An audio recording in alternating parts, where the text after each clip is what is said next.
नमस्कार मैं मजिद बंधुसकल पलकता चाওক আজি सन्धियार 7টা गुरुत्वपूर्ण खबर। प्रथमটো खबर আজি गरु बिहु लाव खा बेंगेने खा बछरे बछरे बाढ़ी जा मार सरू बापेर सरू तय हबी बर गरु। আজি राज्यबासीये उलह मालहरे पालन करिले गरु बिहु और गरु बिहु उदযাপनेरे अखमियाय आरम्भ करिले प्राणर उत्सव रंगाली बिहु और এই শুভক্ষণত ৰাজ্যবাসীলৈ আমাৰ চেনেলৰ তৰফৰ পৰা জনাইছো ৰঙালী বিহুৰ আন্তৰিক শুভেচ্ছা। বিহুৰ প্ৰাকক্ষণত ৰাজ্যবাসীলৈ ভাল খবৰ। ৰাজ্যৰ লাখ লাখ মহিলাই লাভ কৰিব 10,000কৈ টকা। সমষ্টিয়ে ধন বিলাবলৈ সাজু হৈছে মুখ্যমন্ত্ৰী ডক্টৰ হিমন্ত বিশ্ব শৰ্মা। বিহালীৰ পাছত এইবাৰ উজনি নামনি কোন কোন ঠাইলৈ যাব মুখ্যমন্ত্ৰী। গছপুলি ৰোৱা প্ৰতিগৰাকী মহিলাই লাভ কৰিব 10,000কৈ টকা। চাওঁ আহক এই সন্দৰ্ভত সবিশেষ। সমষ্টিয়ে ধন বিলাবলৈ সাজু হৈছে মুখ্যমন্ত্ৰী ডক্টৰ হিমন্ত বিশ্ব শৰ্মা। বিহালীৰ পাছত এইবাৰ উজনি নামনি কোন কোন ঠাইলৈ যাব মুখ্যমন্ত্ৰী।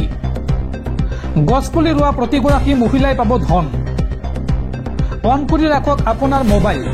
যিকোনো মুহূৰ্তত ফোন যাব পাৰে চৰকাৰৰ তৰফৰ পৰা আপোনাৰ মোবাইলত। আৰু তালিকাত আপুনি চাই লওক কোন জিলাত কিমান মহিলাই ধন পাব। প্ৰতিখন জিলাৰে নিৰ্বাচিত মহিলাৰ নামৰ তালিকা প্ৰকাশ কৰিছে চৰকাৰে আৰু জিলাই জিলাই সভাৰ জৰিয়তে মহিলাসকলক দিয়া হ'ব 10,000কৈ টকা। প্ৰতিগৰাকী বাছনিভুক্ত হোৱা মহিলাই লাভ কৰিব 10,000কৈ টকা আৰু পৰৱৰ্তী পৰ্যায়ত লাভ কৰিব 25,000 আৰু 50,000কৈ টকা। তিনিটা কিস্তিত লাখপতি বাইদেউৰ ধন প্ৰদানৰ ব্যৱস্থা কৰিছে চৰকাৰে।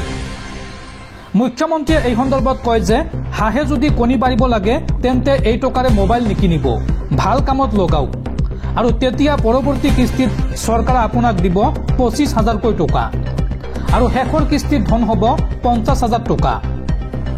উল্লেখযোগ্য যে গছপুলি ৰোৱাৰ পিছতো বহু মহিলাই নাপাব লাখপতি বাইদেউ আঁচনিৰ ধন। যিসকল মহিলাৰ দুটাতকৈ অধিক সন্তান আছে তেওঁলোকে এই ধন নাপাব, এই কথা জনাইছে অসম চৰকাৰে। PNB কেলেংকাৰী মূল অভিযুক্ত তথা পলাতক ব্যৱসায়ী মেহুল চোকছিক গ্ৰেপ্তাৰ। পাঞ্জাব নেশ্যনেল বেংকৰ 13,500 কোটি টকাৰ কেলেংকাৰীত অভিযুক্ত মেহুল চোকছি। বেলজিয়ামৰ পৰা গ্ৰেপ্তাৰ কৰা হয় প্ৰবঞ্চক মেহুল চোকছিক। দৰ্শকসকল আৰু বহুতো গুৰুত্বপূৰ্ণ খবৰ আছে। তাৰ আগতে আপোনাক জনাওঁ যে যদি আপুনি এতিয়ালৈকে এইটো ভিডিঅ'ত লাইক কৰা নাই তেন্তে এতিয়াই ভিডিঅ'টোত লাইক কৰি দিয়ক আৰু এনেকুৱা ধৰণৰ ভিডিঅ'সমূহ নিতৌ চাবলৈ চেনেলটো সাবস্ক্ৰাইব কৰি কাষত থকা বেল আইকনটো প্ৰেছ কৰি ৰাখক। বিহুৰ দিনাই ৱাকফ আইনক লৈ ৰাজ্যজুৰি মুছলমানসকলৰ তীব্ৰ প্ৰতিবাদ। ৱাকফ আইনৰ বিৰুদ্ধে ৰাজপথলৈ ওলাই আহিছে ৰাজ্যৰ লাখ লাখ মুছলমান। বিহুৰ দিনাই ৱাকফ আইনক লৈ ৰাজ্যজুৰি মুছলমানৰ তীব্ৰ প্ৰতিবাদ। বহু ঠাইত তীব্ৰ যান-জঁটৰ সৃষ্টি হৈছে। শক্তি দেখুৱাবলৈ ওলাই আহিল ৰাজ্যৰ লাখ লাখ মুছলমান। মুছলমানৰ স্পষ্ট বাৰ্তা, আমি মৰিলেও ৱাকফ আইন মানি নলওঁ। ভাৰতবৰ্ষৰ প্ৰতিজন মুছলমান শ্বহীদ হলেও এই আইন মানি নলয় মুছলমানে। বিজেপি চৰকাৰে ক্ষমতাৰ অপব্যৱহাৰ কৰিছে। মুছলমানৰ কণ্ঠ ৰোধ কৰাৰ চেষ্টা কৰিছে বিজেপিয়ে। আমাৰ মছজিদ মাদ্ৰাছা বিজেপিয়ে লৈ যাব। আমি মনে মনে বহি নাথাকো। আমি আল্লাহৰ বাদে কাকো ভয় নকৰোঁ। এই মন্তব্য প্ৰতিবাদকাৰী মুছলমানসকলৰ। আজি ভাৰতৰ সংবিধান নিৰ্মাতা তথা ভাৰতীয় সংবিধানৰ পিতৃ ভীমৰাও আম্বেদকাৰৰ জন্ম জয়ন্তী আৰু আজিৰ দিনটোত সমগ্ৰ ভাৰতে উদযাপন কৰিছে আম্বেদকাৰ জয়ন্তী। দেশবাসীয়ে সুৰিছে সংবিধানৰ পিতৃগৰাকীক। ভাৰতীয় সংবিধানৰ স্থপতি তথা সামাজিক ন্যায়ৰ পৃষ্ঠপোষক ডক্টৰ ভীমৰাও আম্বেদকাৰক সন্মান জনাই আজি ভাৰতে ডক্টৰ ভীমৰাও ৰামজী আম্বেদকাৰৰ 134 সংখ্যক জন্ম জয়ন্তী উদযাপন কৰিছে। আজিৰ দিনটোত অস্পৃশ্যতা আৰু জাতিগত অত্যাচাৰৰ বিৰুদ্ধে যুঁজ দিয়া আইনবিদ, অৰ্থনীতিবিদ আৰু দলিতসকলৰ ত্ৰাণকৰ্তা হিচাপে আম্বেদকাৰৰ অৱদানক স্মৰণ কৰা হয়।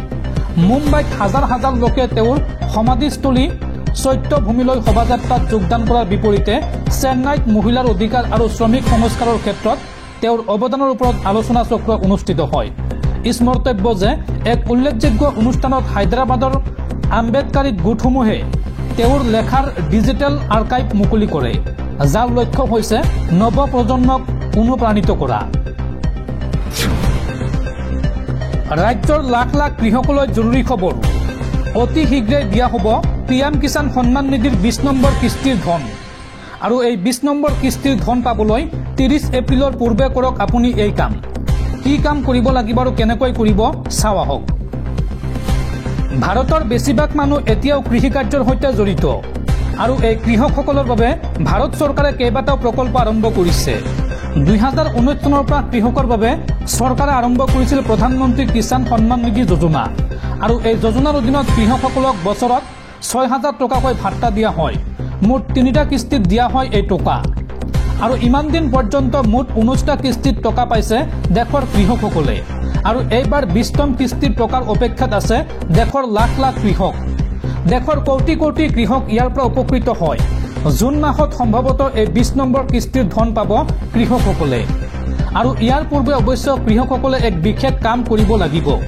কৃষি মন্ত্ৰালয়ৰ নিৰ্দেশ দিছে যে সমস্ত কৃষকসকলৰ ফাৰ্মাৰ আইডি কাৰ্ড কৰাব লাগিব 30 এপ্ৰিলৰ ভিতৰত এই ফাৰ্মাৰ আইডি কাৰ্ড বনাই ল'ব লাগিব অন্যথা 20 নম্বৰ কিস্তিৰ টকা নাপাব কৃষকসকলে এই কাম কৰিবলৈ নিকটৱৰ্তী কৃষি দপ্তৰ বা ৰাজস্ব দপ্তৰ কিংবা পাব্লিক সাৰ্ভিস সেন্টাৰ অৰ্থাৎ CSC সেন্টাৰলৈ গৈ কৃষকসকলে এই ফাৰ্মাৰ আইডি কাৰ্ড কৰাব লাগিব আধাৰ কাৰ্ডৰ দৰে দেখাত এই ফাৰ্মাৰ আইডি কাৰ্ড যি কাৰ্ড নাথাকিলে কৃষকসকলে কিষাণ যোজনাৰ ধন পোৱাত সমস্যা হ'ব এই কথা জনাইছে কৃষি মন্ত্ৰালয়ে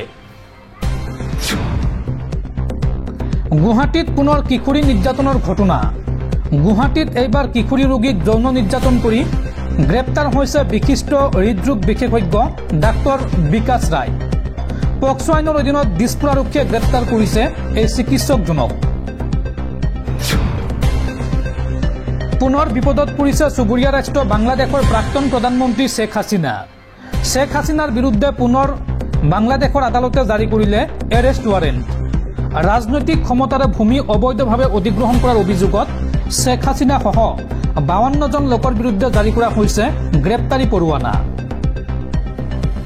শেখ হাছিনাৰ নামত পুনৰ জাৰি কৰিলে এৰেষ্ট ৱাৰেণ্ট বাংলাদেশৰ আদালতে এইবাৰ জাৰি কৰিছে গ্ৰেপ্তাৰী পৰোৱানা শেখ হাছিনাৰ ভগ্নীৰ বিৰুদ্ধে জাৰি কৰা হৈছে গ্ৰেপ্তাৰী পৰোৱানা ৰাজনৈতিক ক্ষমতাৰে ভূমি অবৈধভাৱে অধিগ্ৰহণ কৰাৰ অভিযোগ উত্থাপন হৈছে এই সকলৰ বিৰুদ্ধে আৰু এই সন্দৰ্ভত শেখ হাছিনা সহ মুঠ 52 জন লোকৰ বিৰুদ্ধে গ্ৰেপ্তাৰী পৰোৱানা জাৰি কৰিছে বাংলাদেশৰ আদালতে ন্যায়াধীশ জাকিৰ হুছেইনে 3খন অভিযোগ পত্ৰৰ ভিত্তিত জাৰি কৰে এই গ্ৰেপ্তাৰী পৰোৱানা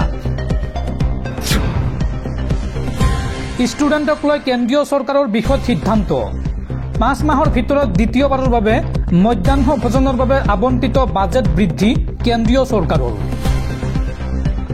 বজাৰত মূল্য বৃদ্ধিৰ জুই জ্বলি উঠিছে সামগ্ৰীৰ দাম বাঢ়িছে আৰু এই পৰিস্থিতিৰ প্ৰতি লক্ষ্য ৰাখি কেন্দ্ৰীয় চৰকাৰে পুনৰ মধ্যাহ্ন ভোজনৰ আবণ্টন বৃদ্ধি কৰিছে খবৰ অনুসৰি প্ৰাথমিক আৰু উচ্চ প্ৰাথমিকৰ জনমূৰি ছাত্ৰক্ৰমে 59 পইচা আৰু 88 পইচা বৃদ্ধি কৰা হৈছে প্ৰতিজন ছাত্ৰৰ নামত আৰু ইতিমধ্যে এই সন্দৰ্ভত কেন্দ্ৰীয় চৰকাৰে এক অধিসূচনা জাৰি কৰিছে অৱশ্য 1 মেৰ পৰা কাৰ্যকৰী হ'ব এই আদেশ কেন্দ্ৰীয় চৰকাৰে যোৱা নৱেম্বৰ মাহত মধ্যাহ্ন ভোজনৰ বাবে আবণ্টন বৃদ্ধি কৰিছিল প্ৰাইমাৰীত 74 পইচা আৰু উচ্চ প্ৰাইমাৰীত 1 টকা 12 পইচা বৃদ্ধি কৰিছিল শিক্ষামন্ত্ৰী ব্ৰত্য বসুৱে এই বিষয়টো উত্থাপন কৰিছে আৰু 5 মাহৰ পাছত পুনৰ মধ্যাহ্ন ভোজনৰ বাবে আবণ্টন বৃদ্ধি পালে জানিব পৰা মতে প্ৰাথমিক আৰু উচ্চ প্ৰাথমিকৰ জনমূৰি ধন ক্ৰমে 59 পইচা আৰু 88 পইচা বৃদ্ধি কৰা হৈছে ফলত বাল ফাটিকা আৰু প্ৰাথমিক শিক্ষাৰ বাবে